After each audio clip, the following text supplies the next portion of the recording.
In this video, I'm going to show you how to find and use the formula for the nth term of a geometric sequence. So here's our first problem. We want to find a formula for the nth term of the following geometric sequence: 2, 6, 18, 54, and so on. And then once we've found that formula, we'll use the formula to find the 15th term of that sequence. Alright, so first of all, let's be very explicit about what we're trying to do. Let's first number the terms of the sequence. When n is 1, that's the first term of the sequence, a1, which is 2. And then when n is 2, that's the second term of the sequence, which is a2, which is 6 here. And then when n is 3, that's the third term of the sequence, which is just 1, 2, 3, 18. And that's how it goes. And we want to go like that. We want to get a formula which we can express an for any input n. We want a formula that we can just plug in n in the formula and figure out what the nth term an is. Now, one thing to notice here is that this geometric sequence has a pattern to it. What is the pattern? Well, it's multiplying by something every single time. So think about, what do we multiply 2 by to get to 6? That's just times 3. So let's write that here, just times 3. And then what do we multiply 6 to get to 18? That's also just times 3. And that's what we're doing every single time, just multiplying by 3, so on. Every next term is 3 times the previous term. Now let's use this pattern to write each term in a way that makes it very clear what the general formula will be. And we'll start with a1. So a1, of course, that's just 2. And now let's write a2 as, we'll start with a1 as 2, and then we'll just write it as 2 times 3. We know a2 is 6, but we're just writing it as 2 times 3, so that the general formula kind of pops out at us. Okay, and we'll do the same idea for a3. a3 is just a2 times 3, so that's 2, then times 3, and then times 3 again. And now the pattern is starting to become pretty clear. a4 equals 2, then times a whole bunch of 3's, and we can see how many 3's we should have. Just one here, one here, one here. Okay, so now we've got kind of a nice pattern in how the terms are written, and why don't we continue this down for any general a sub n. A sub n is 2, then times 3 times 3 times so on, a whole bunch of 3's. And how many 3's should we have here? How many copies of 3 are we multiplying together? Well, let's back up and look at what happened in our previous examples. When n was 4, we were multiplying 3 3's together. When n was 3, we were multiplying 2 3's together. When n was 2, we were multiplying 1 3 together. So every time the number of 3's that we're multiplying together, we can just subtract 1 from the value of n. 4 minus 1 is 3, and we've got 3 3's here. So that'll be our pattern here. So this is n minus 1 copies of 3 being multiplied together for general an. And now we can write this a little bit more compactly.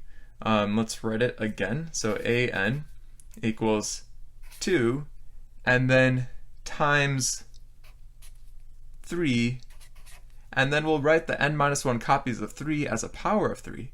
3 times itself n minus 1 times is just 3 to the power of n minus 1. So there we have it. There is our nice formula for the nth term of the sequence. Just an equals 2 times 3 to the n minus 1. And we can use this formula to find the 15th term. So let's bring that up here. So a15 equals 2 times 3 to the 14th power. And we can just plug that into our calculator, and we get 9565938. So 9,565,938, that's our value of a15. That was a lot easier than if we had just manually multiplied by 3 every time and kept track of the terms. Alright, great. So now before we move on, let's take a look back and see if there's a way that we can write this formula for any general sequence. That way we don't have to go through all the work of building out this pattern every single time. So let's look at the components of our formula here. So we've got an equals 2. Where did the 2 come from? Well, the 2, that was just our first term of the sequence. That was a1. So that's a1, that's the first term. Okay, and then how about the 3? Where did that come from? Well, the 3 was just what we're multiplying by every time. So that's called R, the common ratio, because that's always the ratio of one term to the next. 6 over 2 is 3. So now we can use this to write a general formula for any kind of sequence. It's just an equals a1, the first term of the sequence, then times r, the common ratio, and the ratio is raised to the n minus first power. So there we go. Alright, let's do a few more examples. First off, find a formula for the nth term of a geometric sequence if the first term is 5 and the common ratio is 1/2. Okay, so remember what our general template is. Our general template for the nth term of a geometric sequence goes like this.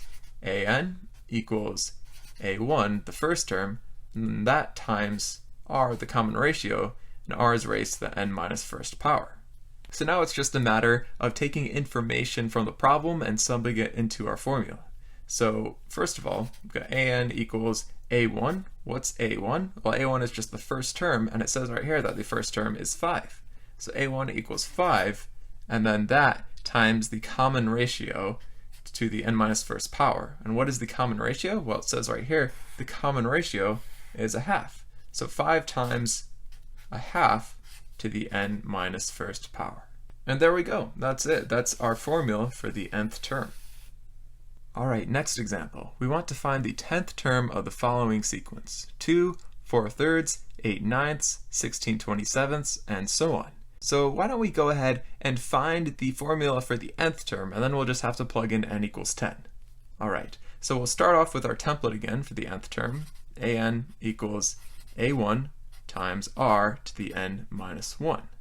And now we just have to pick out this bits of information from the sequence, plug in for a1 and r. So first let's look at a1. That's just the first term of the sequence, which is 2.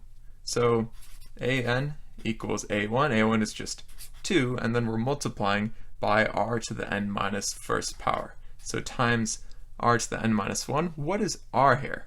Well, r is what we're multiplying by every time. And what are we multiplying by every time? Well, that's a bit harder to tell from the sequence, but remember it's the common ratio, so we can get it by just taking a term and dividing by the previous term. So why don't we take 4/3 and divide it by 2? And 2 is just the fraction 2 over 1, so this is just 4/3 divided by 2 over 1. And now to divide fractions, we just have to multiply the reciprocal of the second fraction. So it's really 4/3 times 1/2. So this is 4 times 1 is 4, over 3 times 2 is 6, and for 6, if we divide top and bottom by 2, we can reduce that down to 2/3.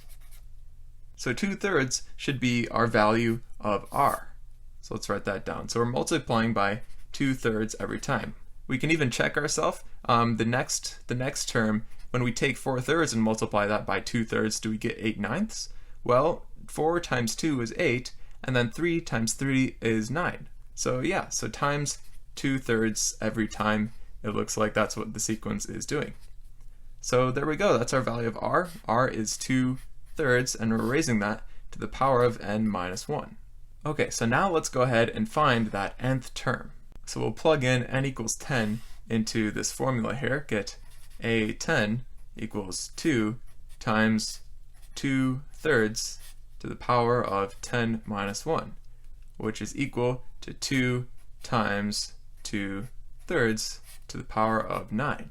Now let's try and work this out in a fraction rather than a decimal, which we get when we type it in the calculator. So let's work this into a fraction that we can compute the numerator and denominator separately. So 2, that fraction is just 2 over 1, and then we're multiplying by 2/3 to the 9th. Well, we can just exponentiate the numerator and denominator separately. So times 2 to the 9th over 3 to the 9th.